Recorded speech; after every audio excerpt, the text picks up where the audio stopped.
বাজারে প্রসাধনী ও টয়লেট্রিজ পণ্যের উপর অতিরিক্ত কর আরোপ করা হয়েছে এমন দাবি করে Bangladesh cosmetics and toiletries importers association কর কমানোর আহ্বান জানিয়েছে। সংগঠনটি বলছে, প্রসাধনী সকল পণ্যকে বিলাসী হিসেবে বিবেচনা করার কারণে করভার বেড়েছে।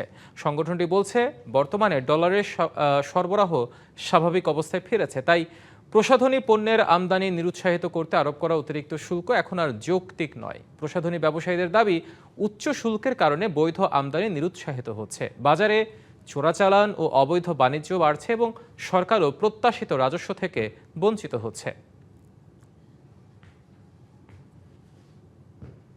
25-26 অর্থ বছরের বাজেটে প্রসাধনী ও টয়লেট্রিজ পণ্যের উপর ন্যূনতম শুল্ক মূল্য এবং মোট কার্যকর করভার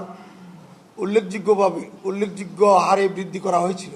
সে সময় আমরা আশঙ্কা প্রকাশ করেছিলাম যে এই ধরনের কর কাঠামো বৈধ আমদানি নিরুৎসাহিত করবে, চোরাচালানকে উৎসাহিত করবে এবং সরকারের প্রত্যাশিত রাজস্ব অর্জনের ক্ষেত্রেও প্রতিবন্ধকতা সৃষ্টি করবে।